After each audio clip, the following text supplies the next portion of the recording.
முதலாவதாக ஆதியாகமம் 10:2 வாசித்தால், யாப்பேத்தின் குமாரர் கோமர், மாகோகு, மாதாய், யாவான், தூபால், மேசேக்கு, தீராஸ் என்பவர்கள் என்றுள்ளது.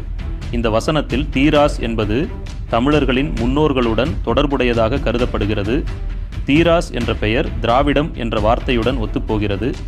தமிழ் ஒரு திராவிட மொழியாதலால் தமிழர்கள் யாப்பேத்தின் வம்சம் என்று சிலர் கூறுகிறார்கள்.